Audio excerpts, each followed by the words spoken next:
11th, 2026 City Council meeting. I'll call the meeting to order. Madam Clerk, would you please call the roll? Council President Middlebrooks. Council Pro Tem Driver. Here. Councilmember Schultz. Here. Councilmember Smith. Councilmember Lovell. Present. Councilmember Murphy. Present. Councilmember McClinton. Here. Madam Clerk, would you please lead us through the invocation to be followed by Robin Schultz leading us in the Pledge of Allegiance.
We'll start by adopting our agenda. Do we have a motion?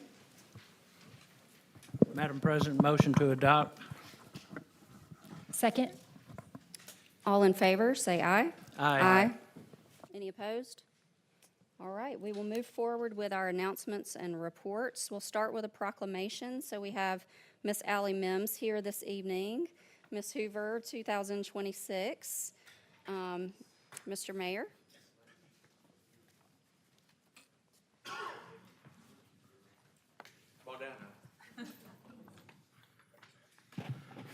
Council, tonight we've got Ms. Hoover, Allie Mims, had the send-off party out in the lobby for the last hour for going to the Miss Alabama contest here in a couple of weeks. Founder of the Joyful Noise Foundation. She's raised more than $115,000 to support music therapy for special needs students. It's provided instrument grants to 105 special education classrooms, accomplished student at Sanford University, a published author, vocalist, community leader, and really we've known Allie for a while. You know, she was obviously Miss Teen Hoover, and then became Miss Alabama Teen, and then went on to be the first runner-up in the Miss America Teen the same year that Abby Stockard became Miss Miss America. Yeah, I'm not thinking USA. I'm wrong. Miss America.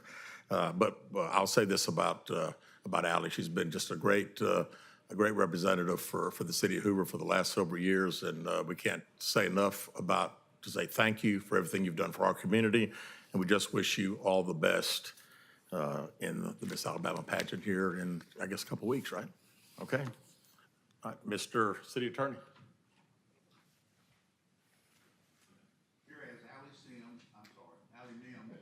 Pardon me. Allie Mims, Miss Hoover 2026 and Miss Alabama's Teen 2024, has demonstrated extraordinary leadership, compassion, and service through her dedication to music education, advocacy for individuals with special needs, and community engagement. And whereas she is a two-time published author of the books Make Music with Joy and Allie's musical Butterflies, and creator of the Joyful Noise app, using her talents and creativity to inspire children and families through music and positivity. And whereas Allie Mims founded the Joyful Noise Foundation, a nonprofit organization dedicated to providing music therapy opportunities for special needs students and supporting youth mental health through music, joy, laughter, and play. And whereas through her charitable efforts, Allie Mims has personally raised more than $115,000, provided instrument grants to 105 special education classrooms across the globe, awarded 15 scholarships for special needs students to attend music camp, and implemented music programs and special needs choir initiatives that have positively impacted countless young people. And whereas she created the Joyful Noise talent show fundraiser featuring celebrity guest judge Cheryl Porter, assisted with the Addie's Army fundraiser alongside Tim Tebow and plan the Red, White, and Blue Ball fundraiser in partnership with the City of Hoover for the Joyful Noise Foundation. Whereas Allie Mims composed and wrote Make a Joyful Noise, which was performed by a 160-voice choir and has received numerous honors, including the National Best Vocalist Award, participation in All-State Choir, and performances as a soloist for the Alabama Veterans Association and the National Anthem at the SEC Baseball Championship. And whereas Allie Mims continues to lead and inspire others through her Pound Pretty Heart social media initiative in partnership with the American Heart Association Pound Miss America Fit, serving as author of Pound Pretty Hearts and host of Healthy Hearts workshops promoting wellness, confidence, and heart health awareness. And whereas her commitment to scholarship, service, leadership, and the arts exemplifies the very best of the city of Hoover in the state of Alabama. Now, therefore, I, Nicholas C. Derzis, Mayor, and Christy Driver, Council President Pro Tem, on behalf of the city of Hoover, Alabama, do hereby recognize and honor Allie Mims for her outstanding achievements, unwavering dedication to serving others, and extraordinary impact on the lives of children, families, and communities across Alabama and beyond. Be it further proclaimed that we extend our sincere appreciation and congratulations to Allie Mims and wish her continued success in all future endeavors. Presented this 11th day of May in the year of our Lord 2026.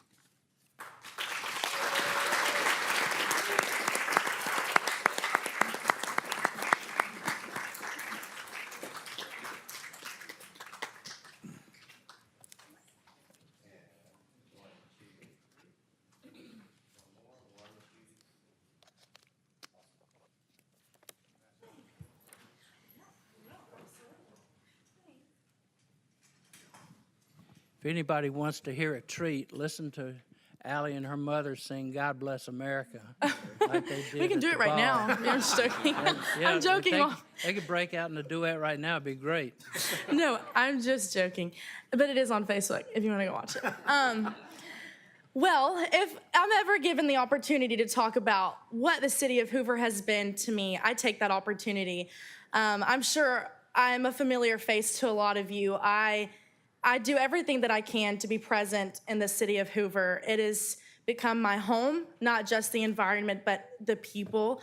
I've had such a unique opportunity to be able to foster the most incredible relationships with people here in the city of Hoover. I have never in my life seen a group of people get behind somebody the way that these people have. I mean, they're at every event that I'm at. They are commenting on every social media post, even if they probably have no idea what it is.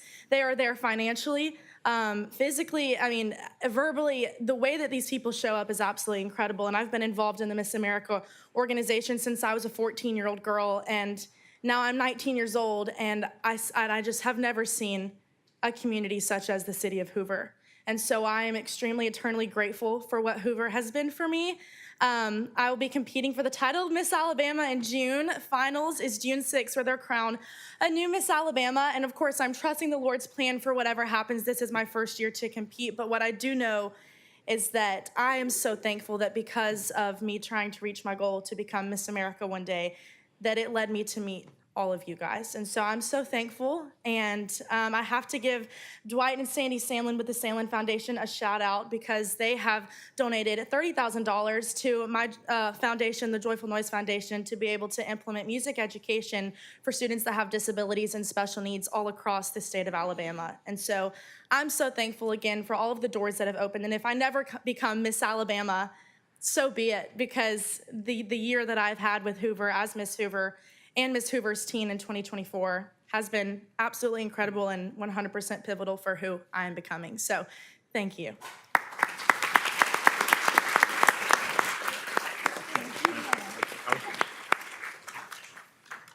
Yeah, that was great. All right. Proclamation for the America 250. I would like to ask from the George Maris Colonial Dames of the 17th Century contingent, Elizabeth Spear Gillian, Martha Jones, Karen Schallenberg, and Lucy Willis. If you're all here, please come forward. From the Hoover Historical Society, Deborah Burnett, Pam Thompson, Carolyn Kolar, Paula Watts, Jim Langley, please come forward. And from the American Legion Post 911, Ron Bradstreet, Fred Hughes, and Ginger Branson, please come forward.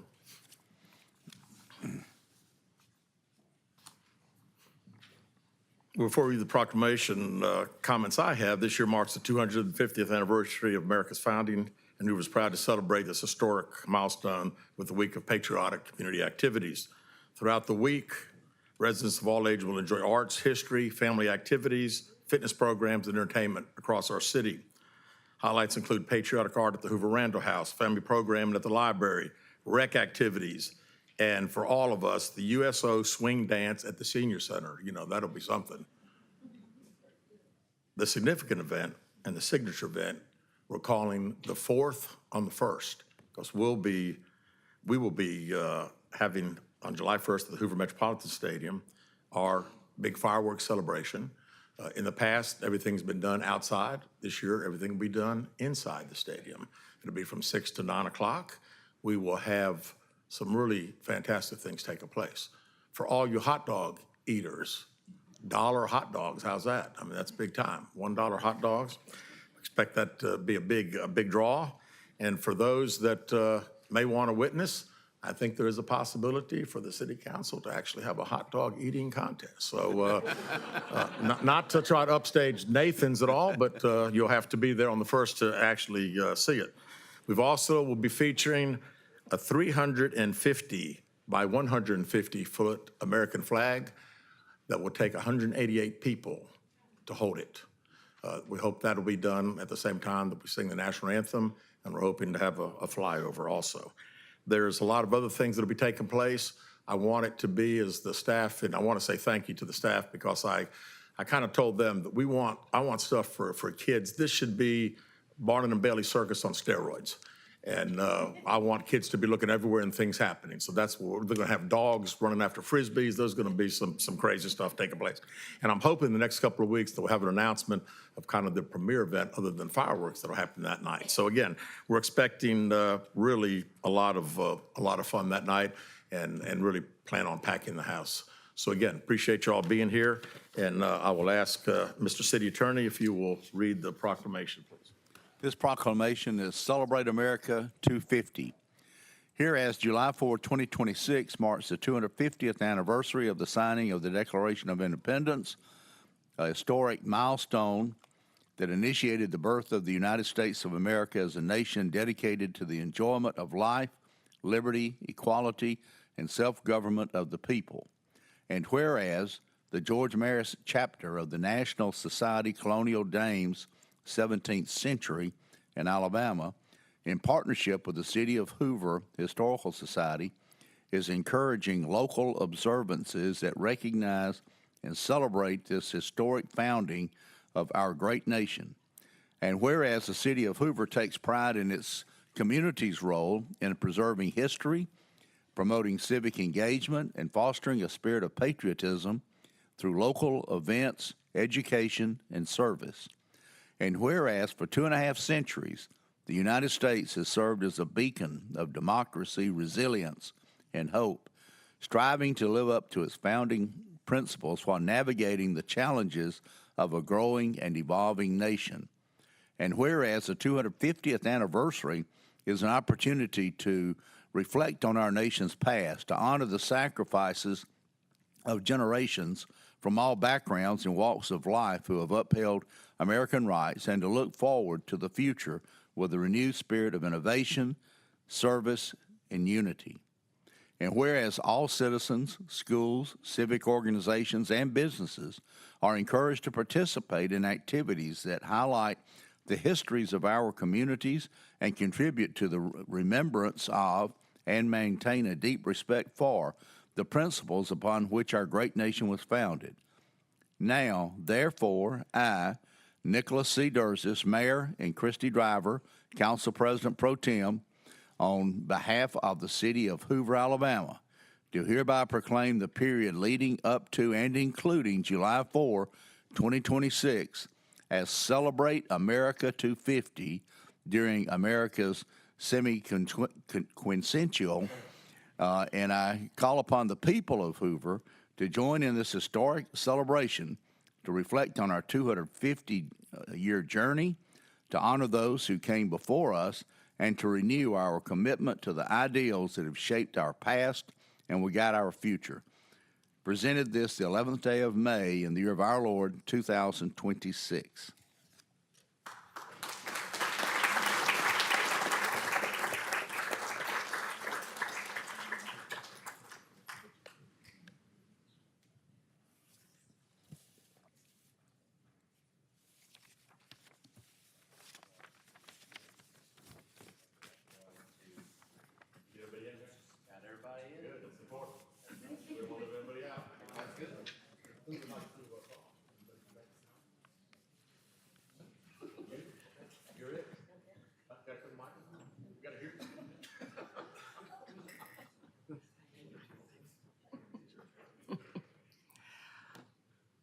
On behalf of the George Maris Colonial Dames, 17th century, and on behalf of the Hoover Historical Society, I want to thank the mayor and the council for this proclamation. And I'm going to try to say it too, semi-cinquentennial. You said it better. Obviously we know that it's a very, very important date in our history, that our country has been a country for over 250 years. We are celebrating that now. I can remember, oh gosh, I'm going to tell my age. I remember being at the bicentennial and celebrating that. And I also remember celebrating the 150th anniversary. God, I am telling my age. But we are so happy and so proud that our nation and the organizations that we all belong to and the cities and the states in Alabama have come together to celebrate during this period of time. And again, we thank you. Thank you.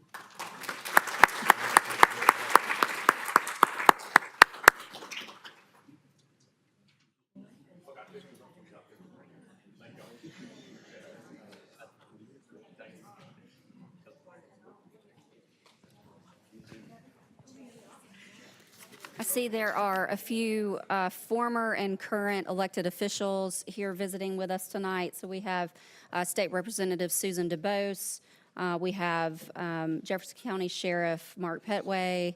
We have Josh Sisk, our Shelby County Commissioner, and former City Councilor here in Hoover, Joe Reeves. It's always wonderful to have all of you here with us, so thank you so much. All right, we will move next to a recognition. This is related to the Sandlin Foundation and a wonderful organization that they support, Magic City Woodworks Manufactured Good, which was created by Tim Lawson in his woodworking shop in Bluff Park years ago and has grown into something much bigger, doing a lot of great in our community. I'd love to invite Dwight and Sandy and David and others to come on down. Anybody who's here on this item, please come on and join us. And David, would you like to make a couple of remarks? Sure, thank you, Chris. Thank you. Thank you, Christy. I appreciate it. We've got Tim and his wife Lindsay here, and for those of you that are not familiar with Tim Lawson, he is also a battalion chief here with the Hoover Fire Department. So he wears a cape during the day, and I can assure you that at night and on the weekends, he's wearing a cape at Manufactured Good. It wasn't that long ago that Dwight was standing up here launching the Sandlin Foundation to the city of Hoover and reminding everyone that kindness was at the root of this foundation that he and Sandy have so generously given to. And we couldn't be more proud of our 14th partner, which is announced tonight, which is Manufactured Good, or some of you may have known it as Magic City Woodwork in its day. But Tim, I'm honored, we're honored to stand with you. Folks, when we told you that this foundation was going to go at every initiative that was showing impact and kindness and showing real results on changing lives. This organization is the very embodiment of that. In the last 24 months alone, Tim and his team have re-engineered and turned around the lives of 36 men in the Shelby, Jefferson, greater county areas, and showing them and putting them in workforce development to learn real good paying metalworking and woodworking jobs. These are men that are typically never given jobs after being released from custody and are given up on. But Tim and his team don't give up on anyone.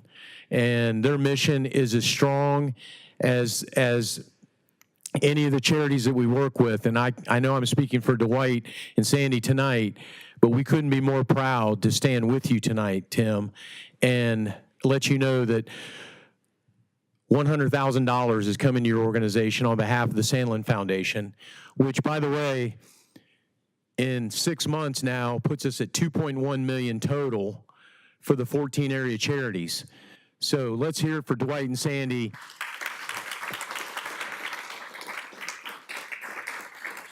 And Tim, I would love for you to come up and say a few words about Manufacture Good. Folks, if you don't know anything more about them and you weren't already impressed with what I just told you, if you dine at Taco Mama or Brock's Gap Brewery, or you've eaten at any of the restaurants in Stadium Trace, you sat on their chairs, their stools, dined on their tables. This is not a charity that just makes things and people buy them from them for charity. They're almost a self-sustaining charity that is in high demand. And when Dwight and I were down there, we saw half the orders were going to Samford University. So when I tell you they're a great organization, I mean they're a great organization. Tim? Thank you. I certainly want to thank the Sandlins and the foundation. It's been a pleasure just getting to know you. That's the main thing for me. I love these relationships. But, you know, Magic City Woodworks and Manufacture Good was born out of the idea that I was taught in a fire station. And that is just to love the guys around you, mentor them, and treat them the way that you want to be treated. And so we get the opportunity to do that every day. And the things that I'm teaching these young men, they're with me for 12 weeks. There's 6 every 12 weeks year round. So we're running roughly 24 a year. But we're reading the Bible. 60 chapters of the Bible these men get to read alongside of me. They get to pray with me. They get to hear the gospel. They get to learn about woodworking, metalworking, and the trades. And but most importantly, they get to learn how to be the men that God's called them to be. And I learned that at a Hoover fire station. So how great is it that I get to work at the last 27 years of my life, be mentored by my fire chief who's in the room, and then get to take that mentoring and go give it back to the young men all over our community. So it's an honor to get to do that. It's certainly a blessing to be partnered with families like the Sandlins and with David and Steve. And there's so many other ones that are involved in my life on a daily basis that are helping me to make the impact that I'm making. So it takes a team, and I really appreciate everything we're doing. Thank you also, Mayor. Appreciate it.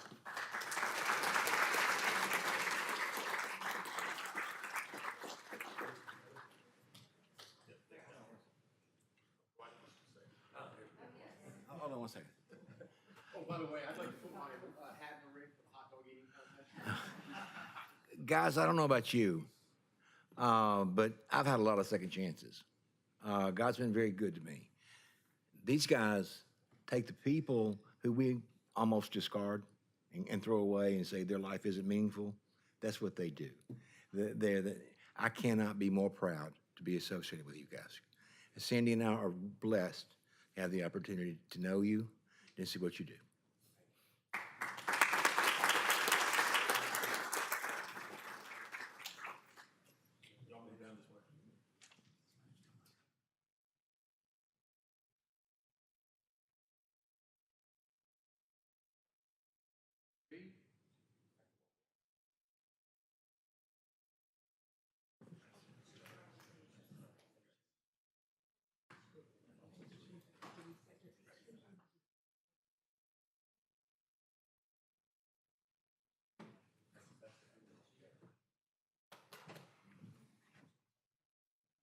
Next, we'll move along to public comments. Looks like we have Jim Langley here from the Hoover Historical Society. Jim, thank you.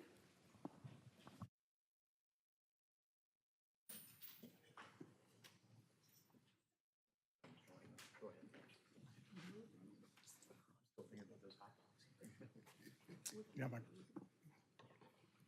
slides?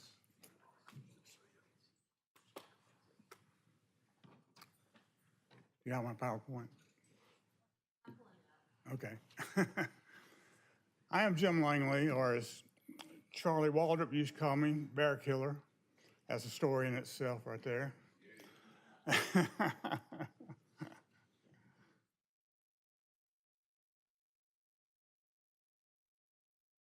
We'll start your time over when we get the slides if you'd like. Okay.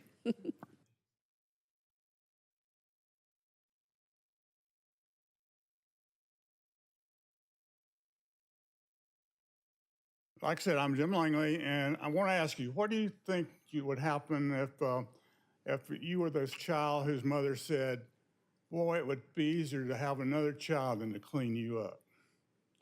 Or what do you think would happen to a marriage where the guy said, I went on my honeymoon, I took 6 thick books, and I read them all? Well, I can't tell you what happened to all those incidents then, because you got to follow up and come to our storytelling event that I'm going to tell you about.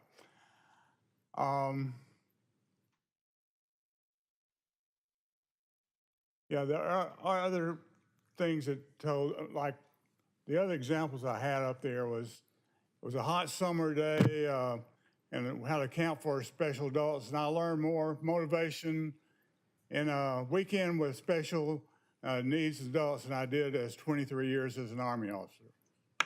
Or another one is, at 10 years old, my daddy, chief of police of the town of Vernon, Alabama, let me and an 11-year-old cousin chase 2 desperate criminals through the woods and put them in jail. Now, those are just kind of starting points of stories, so. Next.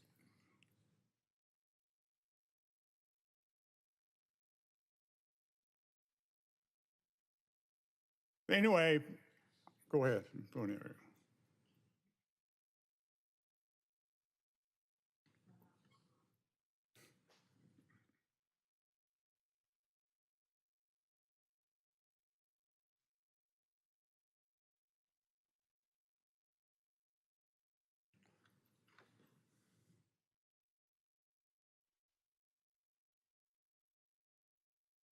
Okay.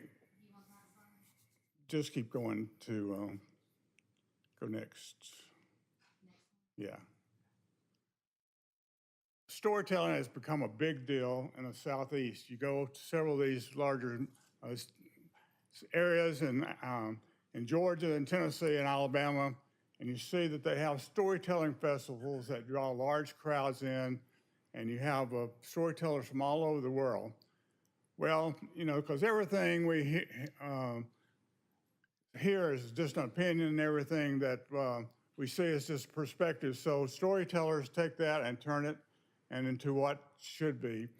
All written history started as stories. So storytelling is a big deal, and we all have in common a lot of different things about stories. Now, the event is put on by the Hoover Historical Society, and it's sponsored and hosted by the First Christian Church over on Valleydale. And storytellers have a rich history, and we will have this event. Go ahead, next slide. This is the poster or the flyer for the event. We'll have it on May 31st at 1:30, which will have you time to go off from church to lunch and come back again, just over on Valleydale Road. And I've got different people that are from different walks of life, but they're all just ordinary people. They're just regular old people that are telling stories. We've got, I call them the colonel. We've got an executive who's a retired executive. We've got a judge. We got a principal, used to be principal of Hoover High, and we got a guy that did the Appalachian Trail, and we have, you know, all kind of guys that are going to tell, and women who are going to tell their stories, real stories from life. And it starts at 1:30 on May 31st at First Christian Church. It's free of charge to the public, no reservations needed. So just come and join us on May 31st, and it'll be a good time. Okay, that's me if you don't recognize me. I do a character called Delmont, and I do my own storytelling. So that's the picture I put up there. So what I want to do, though, is not to just tell you about this event. What I want to do is propose that for Hoover, the storytelling festival would be a good idea. And I'd like to see, after we see how this one does, if it's successful, I would like to promote and see if Hoover and other organizations get behind and get a storytelling festival where we can really have that all the groups coming in together. So that's probably what I came tonight and just propose that. Let's do it. Okay. Thank you so And much. thank you. Sunday, May 31st. Thank you, Mr. Langley. So next, we have some candidates for political office. We have Mr. Copeland, who is running for Shelby County Tax Commissioner. Come on down.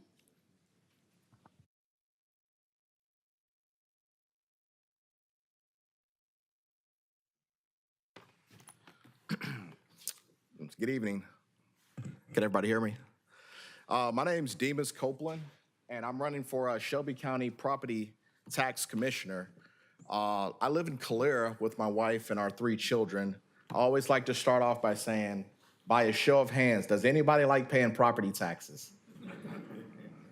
Nobody ever does it. Nobody raises their hands. Well, I can assure you, I can save you money on your property taxes today. The legislature has created a bill and laws where there's 2 ways not to pay property taxes. The first way is by being permanently and totally disabled through the Department of Veteran Affairs or through the Social Security Administration. The second way is to be over 65, which most people in Shelby County and Alabama are. So every time I go out and I go to an event and there are people over 65, they always say, never ask a woman her age. But I say, is anyone here over 65? Every time they raise their hand, are you paying your property taxes? Yes. And so I'm here, and I think it's important as being a property tax commissioner that we educate the public. That's the #1 thing that I think the property tax commissioner can do, because during these hard economic times, people are paying money that they actually don't have to do. Now, if you are 65 and older, there's 2 ways that you don't pay. Because it's means tested. So if you make over $12,000, you don't pay state taxes.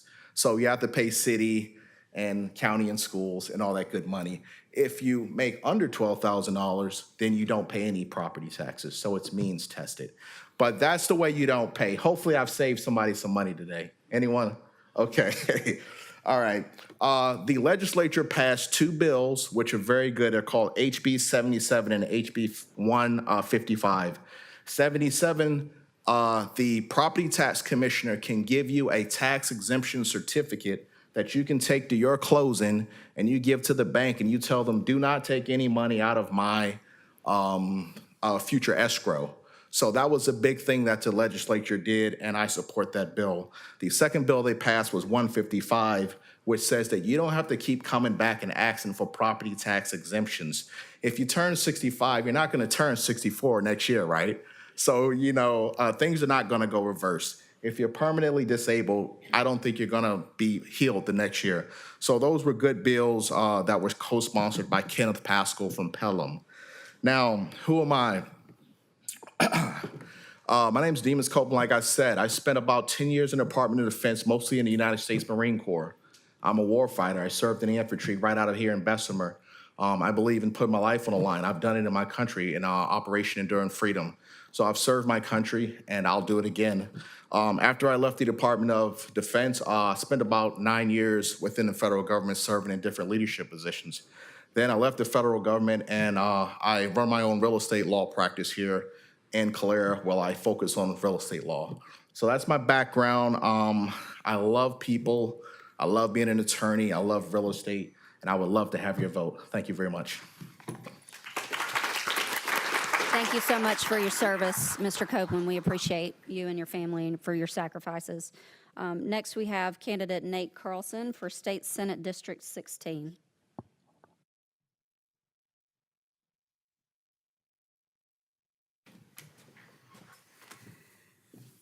How are y'all? Thank y'all, counselors, for having me. Mayor Derzis, I really appreciate y'all letting me be here tonight. Can y'all hear me okay? Okay, awesome. I'm Nate Carlson, and I am running in the Republican primary coming up next week on May 19th for State Senate District 16. For those of you that are trying to place exactly where that is, that's going to be Homewood on the north end, running south through Hoover and into northern Shelby County. I am originally from Birmingham. My wife and I have my wife here tonight, and our youngest of three. We have our kids in the Homewood schools and are just so fortunate to be a part of this community. And so a little bit more about me. I'm a former college athlete. I played football at the University of Alabama. I walked on down there. We played under Coach Nick Saban. We had a tremendous amount of success when I was down there. We won a national championship in 2009 and 2011, which was a lot of fun. Got to play with a lot of really talented people. But one of the things that I think I've taken away from that experience as it pertains to this tonight is the way that we continually approached every day to try and build and grow, and both personally but also collectively as a team. And I've drawn on that often through the years. As I was getting done with that, I knew kind of two things that I wanted to do. I wanted to build businesses, and I wanted to serve people. And so for me, that really manifested. My wife and I in 2016, we opened Real and Rosemary in Homewood. And then a couple of years later, we followed that with Caveat Coffee. I'm really proud of the fact that we just reached 10 years and 8 years in both of those businesses respectively. And for any of you that are in here that are small business owners, you likely know it's not every day you can take for granted. You scratch and claw to try and survive, and certainly we have not been exempt from that. But I'm really, really proud and fortunate of the fact that we've just continued to have another day to serve our customers. That really kind of brings me to the why I'm here, right? And that is because I recognize right now that our district is changing, our state is changing economically, and the challenges that we face tomorrow will not necessarily be solved by tomorrow's playbook. And so, I believe that our district needs someone that is a builder, that understands and can think about problems from a 360 perspective, that will come and work alongside local leaders like yourself to think about the complex issues that we're going to be facing, whether that's guardrails on data centers or stormwater infrastructure, to, how do we work alongside you to make sure that the Galleria has the maximum amount of impact as we revitalize and re-envision that to set our community up for the next 20 plus years.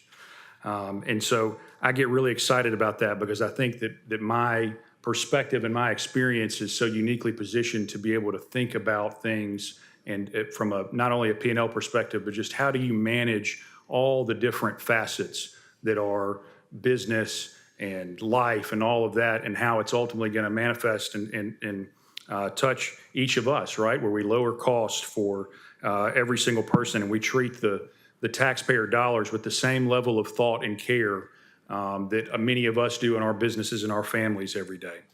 And so I will leave you kind of with this as each of you go this next week to the polls and you're thinking about who to vote for. I would encourage each of you to really think about what type of future do you want, not only for this state, but also for the district and right here in this community. And I say that because for me, I want and I envision our future, and I want it to be something that my kids feel like they can be in. It was so encouraging to hear Allie speaking about how much this community has meant to her, and I certainly want to make sure that we have the type of environment that our children feel like they can remain in and keep their roots in and be a part of in the future. So anyways, if I can answer any more questions, I know I'm out of time. I will be here afterwards. I would love to speak to each of you. If you'd like some more information, please go to carlsonforalabama.com, and I would humbly ask for your vote next week on May 19th. Thank you. Next up, we have Chris Anderson, who's running for Jefferson County Sheriff. Good evening. I hope y'all can hear me okay. Being tall is not the best thing when you start talking about microphones, but I'll try to be brief. My name is Chris Anderson. I am a longtime law enforcement officer. I've spent over 31 years in the profession. 25 years ago, my wife and I started raising our family here in Hoover. I've worked in law enforcement for the past 31 years, most of my life. I followed my mother's footsteps into the profession. I spent the first 21 years of my career with the Birmingham Police Department. I'm matriculated through all departments within the department. I've led several different task forces, several different precincts, and several different organizations that have sought to bring crime down in the city of Birmingham. I was also one of the investigators that was featured on the show First 48.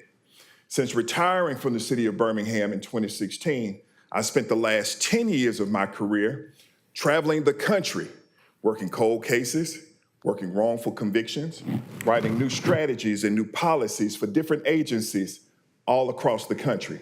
I'm also the author of not one, but 2 separate books that relate to the intersection of mental health and law enforcement. And speaking of author, I also authored some of the strategies that are currently being used by the Birmingham Police Department with the Birmingham Crime Commission. My experience in this profession is vast. I want to bring that same experience to the sheriff's office. Now, I'm not here to bash anyone. That's not in my character, but I believe we need a strategic plan that will help bring safety to not just Hoover, but every single city that Jefferson County covers. When elected, my administration will build stronger partnerships between cities like Hoover and the rest of the cities around Jefferson County, share resources, and continue public safety excellence. We'll focus on proactive crime prevention, not be reactive, to help keep cities like Hoover and the rest of the cities in Jefferson County much safer places. My administration will ensure that the cities like Hoover have access to specialized equipment and whenever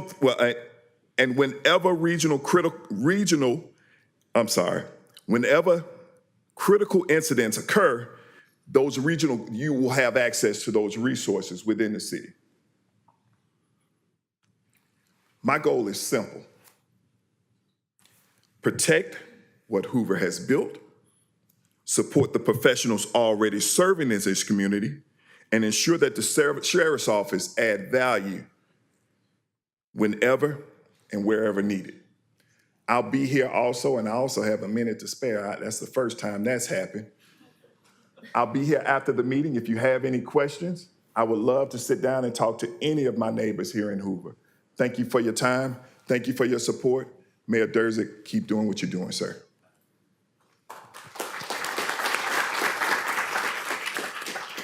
Next, we'll have our current state representative, Susan Dubose, for District 45. Thank you. My name is Susan Dubose. I'm Representative Susan Dubose, and I represent the 45th District. I'm a Hoover girl, and it is my honor and privilege, and quite honestly, my joy to represent all of you down in the State House. When I was elected for the first time 4 years ago, I was actually the first representative that Hoover had had in the State House in over 20 years. And I wanted to make a difference down there, and I hit the ground running. I've lived in Hoover for over 27 years with my husband and children. My kids grew up in the Hoover Public Schools, and I think we have fabulous schools here. I'm so proud of the schools that we have here in Hoover. In the State House, I'm on the Education Policy Committee. I'm on the Health Committee. You know, I grew up, or I wouldn't say I grew up, but my background is in banking and finance. I worked for Central Bank and Compass Bank, and I thought when I went down to the State House, I would be analyzing financial statements and picking apart things like that. But you know what? That's not what I ended up doing. I ended up standing up for women, standing up for minors. Within a month of being down there, I passed the bill protecting women in sports. And I didn't stop there. I defined male and female. I went on to work in all areas of education. So education is a priority for me. And I look forward to continuing to work in that area. Next week, when you go to the polls, if you're voting in the Republican primary, I am going to be on there in District 45, and I do have an opponent. He's not working, he's not campaigning, but the fact of the matter is he's on the ballot, and he's on the ballot ahead of me. So if you live in the east side of Hoover, over on the Greystone side, please look for me on the ballot. I would humbly and honorably appreciate your vote. Thank you all for being here. And again, it's my privilege, honor, and joy to represent all of you down the State House in Montgomery.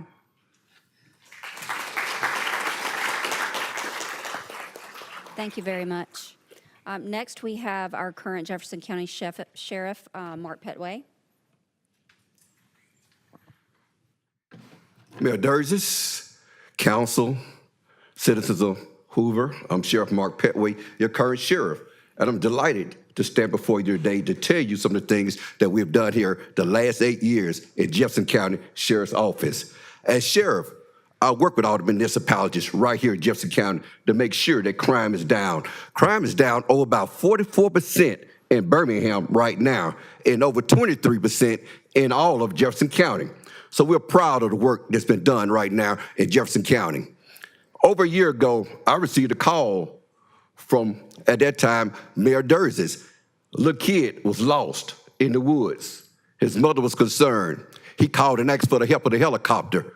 But before I was able to send the helicopter up, he called me back and said, the kid has now been found. We work together with everyone right here in Jefferson County to make sure that crime is down. And by doing that, we send a message out to the bad guys to let them know that they're not going to do business right here in Jefferson County. Now, we'd rather be on the preventive end. We do things to prevent things, such as we go into the schools. We work with the Kiwanis downtown to read to kids. We give them books to start their own library.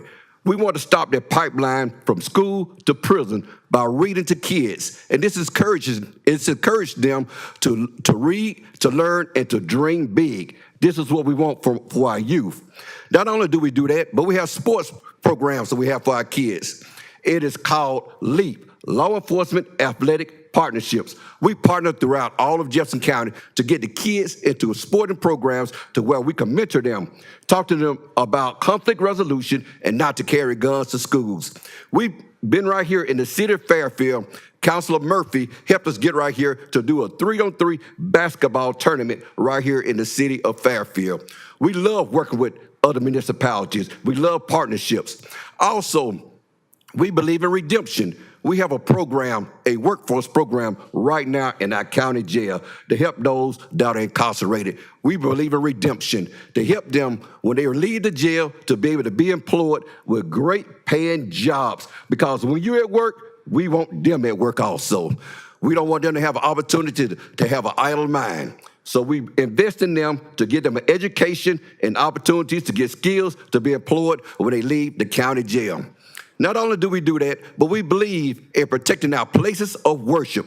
Our place of worship has been under attack, but we have training at our academy right now to teach you how to stand till we get there to protect your place of worship.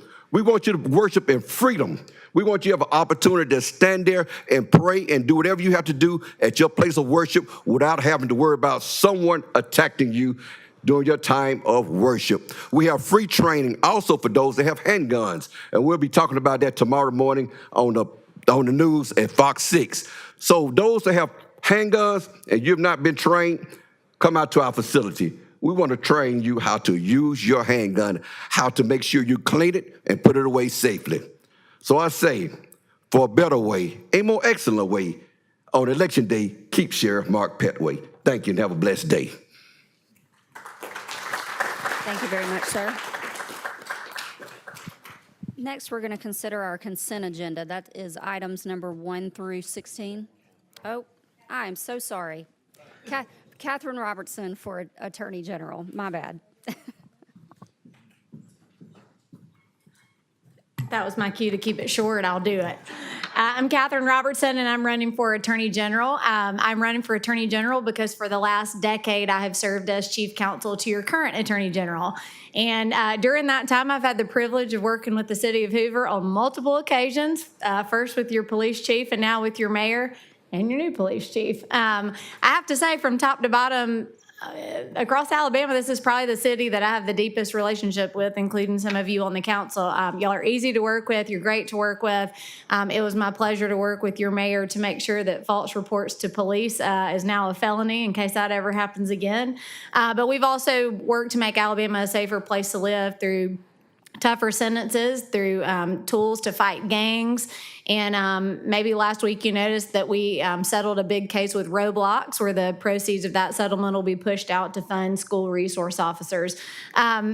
You know, working in the Attorney General's office is a complicated place, is a complex place. You're asked to be the state's chief law enforcement officer, and you also lead the state's law firm. And so the reason that I decided to put my name on the ballot is because I know that office like the back of my hand. And what that means is that on day one, I'll be able to get to work for the people of Alabama, delivering results. When you guys call, you know I'll answer and I'll know what to do. And I think that's very important. So I told you I'd be short. I'm Katherine Robertson. Glad to be with y'all tonight. Thanks for having me. Thank you very much. Before we move to the consent agenda, we will have an opportunity as we go through the items on the agenda for people to make public comments if you're here about a specific agenda item tonight. But if you are here just to make a general public comment, I do want to offer the opportunity if there's anyone who has not yet made a comment but would like to tonight. All right, now we will move along to the consent agenda, which is items 1 through 16. We had the opportunity as a council body to go over these items with the staff at our public meeting this past Thursday and ask the questions that we have. So we usually vote on all of these as one block. I will ask the members of the council whether there is anyone who would like to remove an item from the consent agenda tonight. Madam President, I would like to move item 9. All right, we'll remove item 9 from the consent agenda and move it to the regular agenda. Any other items that the council wishes to remove from the consent agenda tonight? All right, any members of the public wish to remove an item from the consent agenda this evening? All right, Mr. City Attorney, would you read items 1 through 16 with the exception of item number 9, please? Yes, ma'am. Item 1 is simply reviewing the payment of bills. Item 2 is the approval of the minutes for 2 prior council meetings.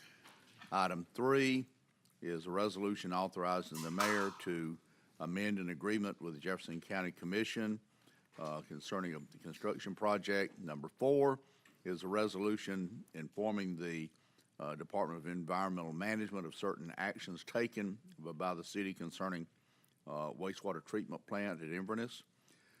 Item 5 is a resolution that informs the Alabama Department of Environmental Management for the same report to the same agency, just a different report.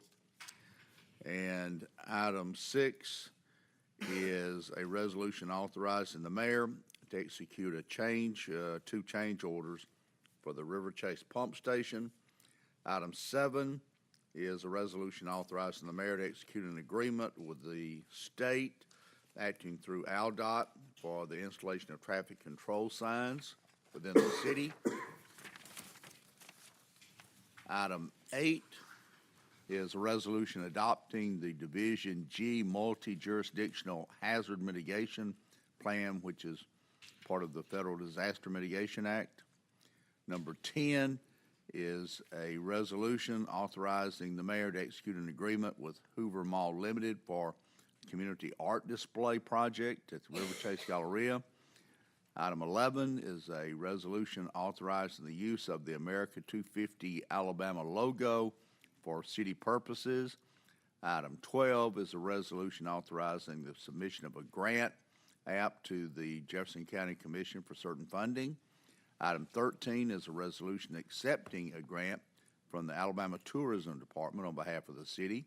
Item 14 is a resolution authorizing the mayor to enter into a service agreement with the Miss Hoover Foundation for marketing. Item 15 is a resolution authorizing the mayor to execute an agreement with municipal and commercial uniforms for public safety personnel. Item 16 is a resolution authorizing budget amendments for the fiscal year ending September 30th of this year. That completes the consent agenda. Thank you, Mr. City Attorney. Do we have a motion? Madam President, I would move for approval of items 1 through 16 with the exception of item 9. Second. We have a motion and a second. All in favor say aye. Aye. Any opposed? All right. Now we will take up item number 9, which was removed from the consent agenda. This is resolution number 8838-26. This is this is a resolution accepting change order numbers 34 through 36, 37 R1, 39 through 43, 45.R1, and 46, and authorizing the mayor to execute any and all documents needed to effectuate the change orders for the new Hoover Fire Station Number 1. Thank you, President Pro Tem and Council. I'm here to answer any questions. We also have representatives from Aho Architects here if you have any questions for them as well. Before we move to discussion, I think we need a motion. Madam President, I would move for approval, Resolution 38. 826. Need my Mr. eyes. Smith. Second? All right, Chief Bentley, any questions that you have for Chief Bentley or comments? Chief, I just wanted to go on the record tonight how these changes are going to be funded. There's no additional funding requested for these change orders. Actually, the project will come in under budget. Some of that's as a result of the liquidated damages that have been assessed to the contractor, but there's no additional funding for these requests. These are penalties that are due to the contractor being 8 months late. That is correct.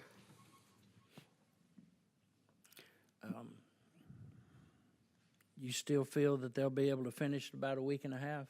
It's been almost a half a week since we met on Thursday. Yes, sir. We do. We feel confident in the plan, and as I said Thursday night, hindsight's clear, and if we had known that this may have taken 8 months to complete this project or 8 months late, we could have changed some things. And so we worked through that process, and we went through with you Thursday night everything that we did. Our Blake Miller and Aho Architects were able to have a discussion with Kaiser Construction and came up with a solution. And we feel confident in this plan, and we want it to be completed.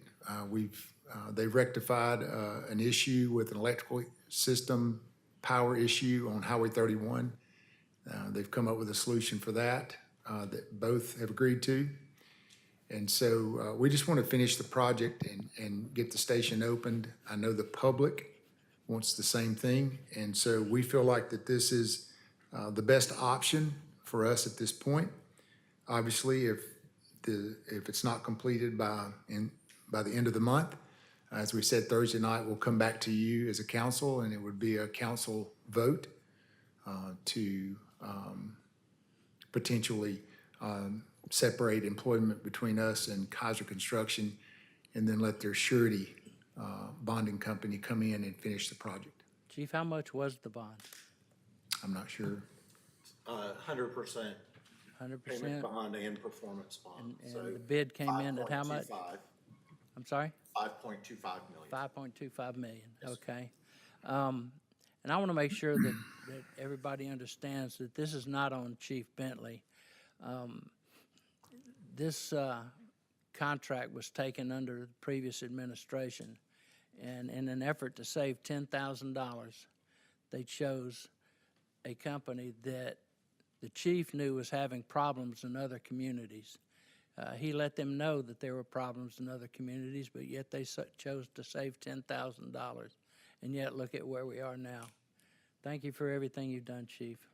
Thank you. That's all I have. Chief, Madam President, I won't hold you too long, Chief. Yes. Just so I'll know, so we're assuming these are going to be the last change orders pending completion. Yes, sir. Okay. So, and you're fine. I'm good. I don't want to.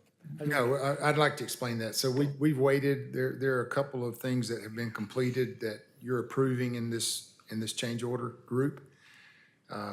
We didn't want to come back to you and ask you for any other additional change orders until we were confident that we were close to being completed. I will say that there will be some cleanup at the end. There will be a change order that we'll have to balance things out, but no request to do additional work. So, just so I know, these are the punch list items after the walkthrough, or still another walkthrough that may produce additional punch list items? We had a walkthrough that took several days with the architect and a punch list, and that punch list has been narrowed down to a handful of items that they will complete within the month. Yes, sir. Just a couple more. So, being that they're behind, are we, or should we look at warranty negotiations? You know, Tim or Chief, because the only reason why I say that, the assets commissioning starts warranty, and they'll argue that, so we may be outside our warranty by the time the project ends, and they won't honor it. While we're negotiating, is there any way we can also add that to that? And maybe that's a Charlie question. The contractor has not yet achieved substantial completion, which is the legal term in construction law that stops the clock ticking. That has not been granted yet. That has been withheld until the building can be used for its intended purpose. So that is what starts warranties. I got you. That is what stops liquidated damages, and we're not there yet. That's being kept as additional leverage over the contractor. Good to go. Thank you. Thank you, Chief. Thank you. Any other questions from the council? All right, thank you, Chief Bentley. I know we agreed at the work session that you'll give us another update before the end of the month at the next meeting, which will be on the Tuesday following Memorial Day. We will not be having a work session before that meeting, so we look forward to hearing, hopefully, a good report at that time. Yes, ma'am. Thank you. Thank you.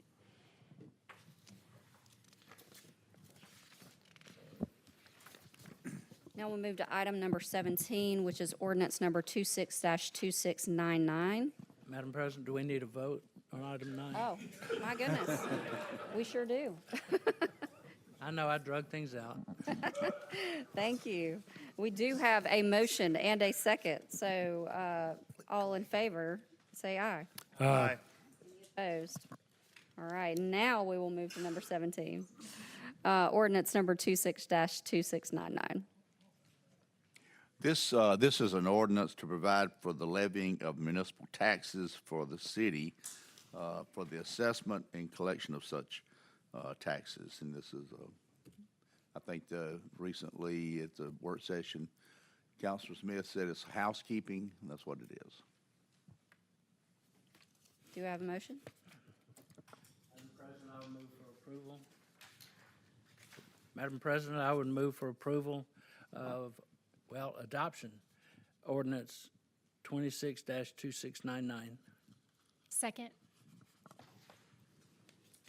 Do we have any questions or comments on this item from the council? How about from the public? All right, all in favor, say, oh, we have to do a roll call, right? All right, so Madam Clerk, please call the roll. Councilmember Schultz? Aye. Councilmember Smith? Aye. Councilmember Lovell? Aye. Councilmember Murphy? Aye. Councilmember McClinton? Aye. Council Pro Tem Driver? Aye. All right, the ayes have it. We will move along to number 18, which is ordinance number 26-2695. This is an ordinance that requires a public hearing. It's an ordinance that amends the zoning ordinance of the city of Hoover pertaining to the sale of consumable hemp products, and it is offered in compliance with recent state law changes. Do we have a motion? Madam President, I would move for adoption ordinance 26-2695. Second. I'll open the floor for questions and comments from the council. Madam President, Mack.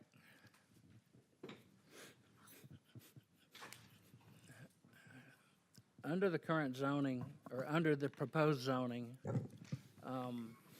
there were several sections that it stated, like C1, C3, and others, but below that, it just had the letter C. What does that indicate? Anytime you have, for this new classification, consumable hemp store as a primary principal use in our non-residential districts, anytime you see the C, indicated in any of our zoning districts, that means that it has to obtain conditional use approval before they can submit for a permit and a certificate of occupancy. And would that indicate that it would not be appropriate to license or would not be available to license under the other commercial zonings? That's correct. If you have a commercial zoning district that does not indicate either a C for conditional use or P for permitted by right, it means the use is not permitted within that zoning district. And under item 10.14, it lists 4 items that you cannot have a location within a certain number of feet of other locations, as well as minimum square foot floor length, floor size. They can't be 1,000 feet from a religious institution, school, single-family residence, kindergarten, childcare, public or private park, or public playgrounds. I know we're going to be addressing some things in a later motion, but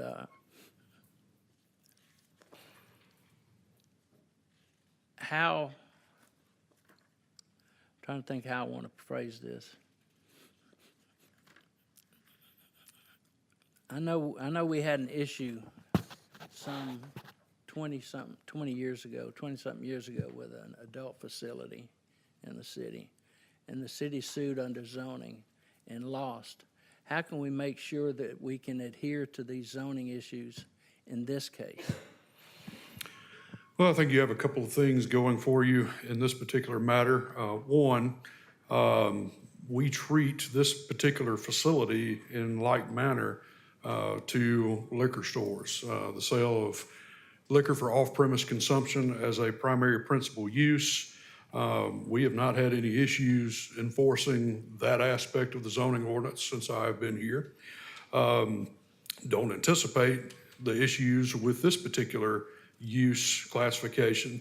The other thing I'll say is that our ordinance is structured in such a manner to mirror what the state has put into place as far as laws governing this particular kind of use.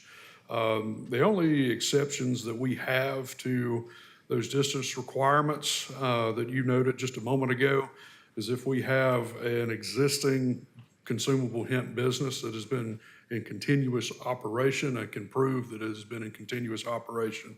There are some grandfathering attributes here where we can consider those on a case-by-case basis, and they'll actually come before the city council for approval of their ABC license. But I would say those are some of the guardrails for us getting into or keeping these kinds of uses on track. Mr. Attorney, I know you were not the city attorney at the time, but I'm sure you're aware we were all close friends with the president of the council at the time. Do you feel that there will be any problems in enforcing this zoning? You know, the short answer, no.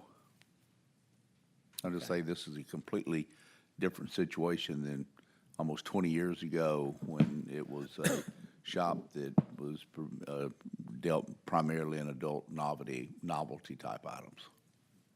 Thank you, sir. Thank you, Madam President. Any other questions or comments? Madam Pro Tem, so according to the current ordinance versus the proposed new, is it more stringent? Is it less? Can you just speak to that? I know it's in accordance with the state laws, but Sure. compared to what we've had. Prior to the city issuing its temporary moratorium on consumable hemp businesses, the category in which these uses fell, CBD stores and the like, was general retail. We did not actually have a separate use classification for those. It came to our attention that we were starting to see a proliferation of those kinds of businesses. Our council at the time was concerned about the proliferation of those businesses. And so that's when we instituted the temporary moratorium to give us time to structure a zoning ordinance that would have better guardrails in place and other review procedures. And then the state legislature came in and gave us an incredible amount of help in defining those uses, defining the products, and they themselves giving a licensing apparatus for it. So definitely gave us a lot of guidance in how we structured this ordinance. So it will be more stringent than what we had before the temporary moratorium went into place. Thank you. That's what I wanted to know. Other questions or comments? Do we have any questions or comments from the public? All right, Madam Clerk, please call the roll. Councilmember Schultz? Aye. Councilmember Smith? Councilmember Lovell? Aye. Councilmember Murphy? Aye. Councilmember McClinton? Aye. Council Pro Tem Driver? Aye. All right, the ayes have it. We will move along to ordinance number 2698, an ordinance to rezone the property located at 2333 Farley Place. I'm sorry. Is it? Second? Do we have any questions or comments from the council on this item? Are there any questions or comments from members of the public on this item? If not, we will move along to the roll call vote. Madam Clerk? Councilmember Schultz? Aye. Councilmember Smith? Aye. Councilmember Lovell? Aye. Councilmember Murphy? Aye. Councilmember McClinton? Aye. Council Pro Tem Driver? Aye. With 6 ayes and 0 nays, the motion passes.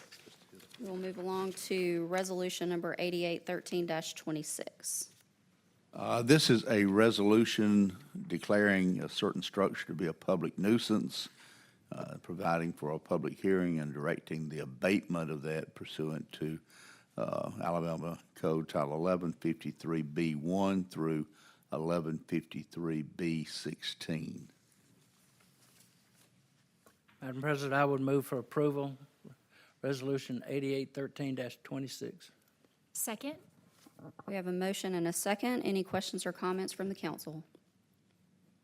Any questions or comments from the public on this item? Madam President, I did have one person come up to me and ask whether or not we need to deal with the vegetation on the property prior to, and I know this is out there a little bit because we're not ready to do any demolition at this point, but do we need to consider the vegetation being cleaned up prior to anybody going in and doing any demolition work on the property, just for safety's sake? Mr. Martin?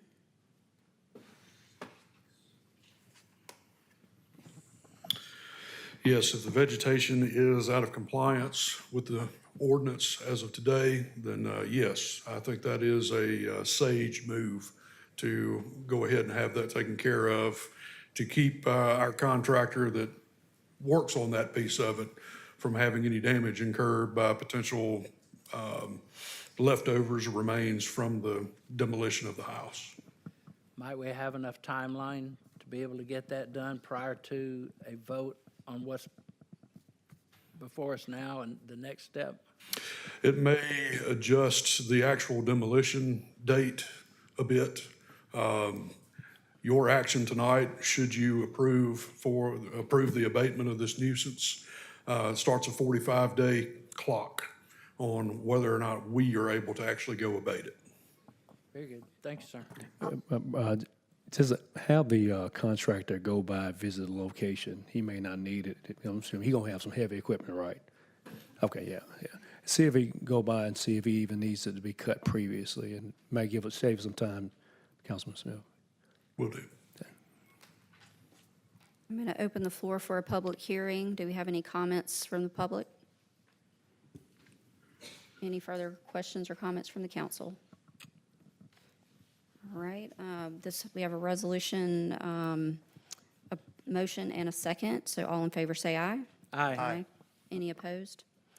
Motion carries. Next, we have ordinance number 26-2697. This is related to short-term rentals, Mr. City Attorney. Yeah, this is simply an amendment to the current law relating to short-term rentals of properties within the city. Madam President, I would move for adoption of ordinance 26-2697. Second? We have a motion and a second. Open the floor for any questions or comments from this council. Do we have any questions or comments from the public? All right, we've got a roll call vote, so Madam Clerk, will you please call the roll? Member Schultz? Aye. Councilmember Smith? Aye. Councilmember Lovell? Aye. Councilmember Murphy? Aye. Councilmember McClinton? Aye. Council Pro Tem Driver? Aye. With a vote of 6 ayes and 0 nays, the motion carries. Next, we have resolution number 8814-26. Mr. City This is, Attorney. I'm sorry. Do you want me Go to- ahead, go ahead. This is a resolution granting conditional use approval to allow the installation of a two-car metal canopy with a trench drain and a sand or oil interceptor to hand wash cars behind the space 140 for property located at 140 Inverness Corners. Madam President, I would move for approval resolution 8814-26. Second? We have a motion and a second. I'll open the floor for questions or comments from the council. Any questions or comments from the public on this item tonight? All right, we have a motion and a second. All in favor, say aye. Aye. Any opposed? Motion carries. The next item is up for immediate consideration. It is ordinance number 26-2701. So first, we'll need a motion to suspend the rules. Madam President, I would move to suspend the rules. Second? Madam Clerk, will you please call the roll? Councilmember Schultz? Aye. Councilmember Smith? Aye. Councilmember Lovell? Aye. Councilmember Murphy? Aye. Councilmember McClinton? Aye. Council Pro Tem Driver? Aye. With a vote of 6 ayes and 0 nays, the roll call vote is carried. So next, we will entertain a motion for adoption of the ordinance. Madam President, I would move for adoption of ordinance 26-2701. Second? This is an ordinance that amends the zoning ordinance of the city for revisions to use permissions of office or technical use regulations by district. I'm going to open the floor for a public hearing. Questions or comments from the council? Madam President? Go ahead. Okay. It's something, I guess, quick, and again, defining conditional use.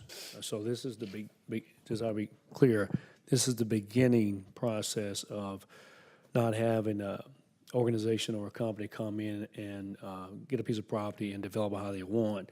Conditional use is based upon if they do this, we'll consider this.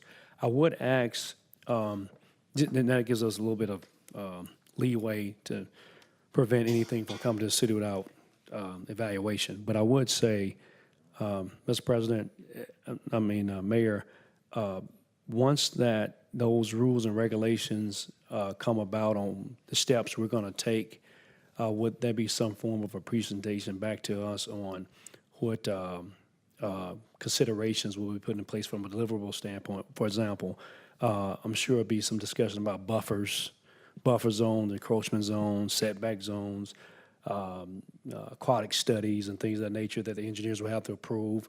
I will give one recommendation up front, and I'll probably be my only one, because what has been happening around the nation, lack of information, utility availability and a capacity letter that has to be submitted by each utility from that company to the city. That gives us an idea of, can they serve with power? Do they have enough water? Any gas, natural gas related issues? So just a couple ideas, but I'm just, I guess, can you clarify it'll be additional information that we'll set for these companies that are coming in. But this is just the starter of that, so we can have a conditional use process. Yes, sir. That's correct. Okay, thank you, Mayor. Thank you, sir. Other Madam questions or President, comments? I just want to speak to the necessity of suspending the rules.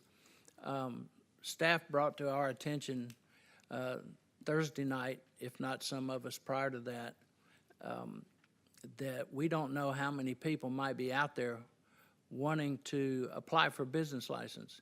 And if we placed a conditional use and waited 2 more weeks for a vote, they could come in and apply for that license, and there wouldn't be much we could do because we had not voted this ordinance prior to then.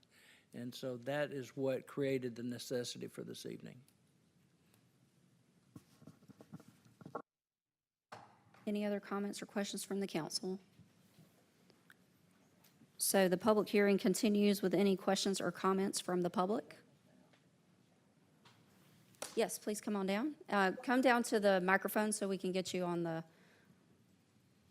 the recording. Please give us your name and the area of town that you live in, please. Hi, my name is Rachel Leader. I live in Rossbridge. Why this versus a moratorium? Why did you decide to go this route versus just a complete moratorium? Particularly for, I'm assuming you're talking about AI data centers.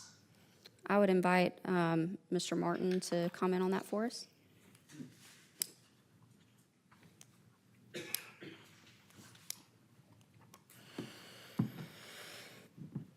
Well, in analyzing the ordinance and the steps that we would take should we have a new data center project that falls under this office technical use definition or the expansion of an existing one. We do have at least one prominent data center within the city limits of Hoover. Felt the better route to go for us moving forward would be not completely shutting the door on that particular use, but having a process in place by which we can analyze it. I think Mr. Murphy put it well that we needed to have a step in place to evaluate that particular use. I know one of the things that we grappled with when trying to identify how a data center would be defined in our zoning ordinance was exactly what is the definition of a data center, what are the necessary components thereof. And I know that there are a number of different kinds of facilities that are locating around the country right now, different levels of impact that they could potentially have. Closed system, some with integrated water system, some with power generation on site, many with generator backup. So a number of different components to data centers. In our analysis, we found that we did have the office technical use designation that most closely fit what we're seeing materialize in the form of data centers. And having that conditional use process would at least give someone looking to place one in Hoover or one that already exists in Hoover and may want to expand an opportunity to be heard, an opportunity to provide that evaluation, the statistics and the potential impacts to us, and allow our planning commission and our city council to make the final decision. Thank you, Mr. Martin. Any other comments or questions from members of the public? Okay. Come on down, give us your name and the area of town where you live, please. I'm Barbara Del Rio, and I live in Bluff Park, not far from the Nebulous Data Center. And my question is, how are you going to engage residents with your plans for developing ordinances for data centers? How are we going, because he talked about engaging businesses or corporations that want to come in with them and giving them a chance to be heard, but how are you going to give residents a chance to be heard before you approve something like that? And just what are your plans for developing this ordinance? So Councilor Schultz would like to speak on that item. I think it's a very good question. And one of the things that Councilor Lovell and I have found over the last month is what is a data center? It was a question that was asked at our town hall meeting. In this room, we have a data center in the back room there. Data centers are defined as, can be as small as a closet and can be as big as projects that are 900 acres. So what we're going to do first is we're going to educate everybody, including ourselves, as to what is a data center. And from there, we can pursue the projects that may be in front of us, and we're going to engage the public into when something comes in front of us. I think it's important. I think what we've seen in the City of Birmingham project, it drew a lot of comments from people in Hoover. And the very first thing they asked the city is, how can you stop it? Well, we don't have jurisdiction over Birmingham. We can't stop Birmingham. We can't stop Bessemer. But we can start with this ordinance right here in making sure that whatever comes in front of us, we can look at it and make a good decision. We have data centers in Hoover right now. There are 5 data centers within 2 miles of the Lakeshore project that people aren't aware of. They're already there. They're not huge like some of them are. Some of them are fairly small. And that's where we with this particular ordinance, it gives us the opportunity to look at each one and make a decision on each one. But it starts with education. Ms. Del Rio, I do want to respond briefly to your question about how the public can be engaged in these discussions.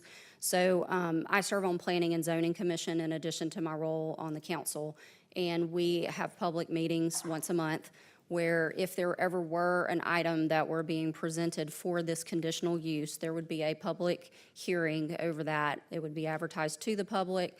The public has the right to come and speak at that meeting.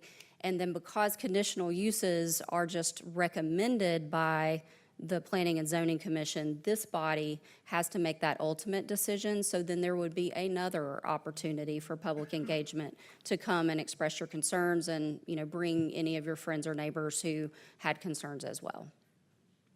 Does that help? Yeah, that does. Okay, thank you. Any other comments or questions from the public? All right, we will close the public hearing and have a roll call vote. Madam Clerk, will you please call the roll? Councilmember Schultz? Aye. Councilmember Smith? Aye. Councilmember Lovell? Aye. Councilmember Murphy? Aye. Councilmember McClinton? Aye. Council Pro Tem Driver? Aye. With a vote of 6 ayes and 0 nays, the ordinance is adopted. Next, we'll have a first reading for an item that will have a public hearing on May 26th. This is for ordinance number 26-2700. Mr. City Attorney. This is an ordinance that will amend the Code of Ordinances regarding licensing, classifications, and requirements for the consumable hemp products that you addressed previously with the zoning change. All right. And finally, we'll have any closing council comments. Mayor, do you want to talk about a little baseball? Thank you. Thank you. Bless you. The SEC baseball tournament begins next Tuesday. We'll have single elimination. All 16 teams from the SEC will be in town. So I want to thank staff. Everybody's been working very, very hard getting ready. Expected another probably 170 to 190,000 attendees next week. So if you like baseball, it's the best baseball in America. So enjoy it and hope the weather will be capable. It's supposed to be a beautiful week this week. We hope it'll be a beautiful week next week. Thank you so much. And thanks to the staff for all the work that you put in. Countless hours go into preparation for hosting this event every year. Councilor Lovell? Yes, Madam Pro Tem. I wanted to just give a quick thanks to Mac as well as Brian Munger on the ordinance that we just passed in relation to office technical use. It was a creative way to solve something that was in front of us, and I appreciate we listened to the public, we understood their concerns, and then we responded accordingly.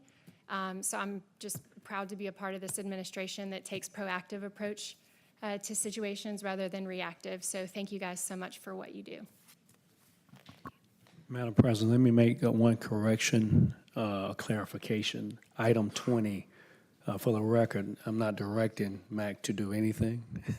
So I asked the mayor, would he consider having the contractor to go and visit and report back? I want to make sure my processes are correct. Yes, sir. Of course, we all took that as a request, not a mandate. Any other council comments? Councilor Schultz? Speaking of baseball, Spain Park has advanced to the semifinals. They're playing this Thursday at home against Northridge, and if you're not able to go, you can listen to it on YouTube. And I do recommend you listen to it. Board of Education President Alan Burkett does the color for the play-by-play. He does a really good job. He thinks he's Chris Stewart. So I encourage you to listen to it. Thank you. Any other comments from the council? All right, have a good evening, everyone. Meeting's adjourned.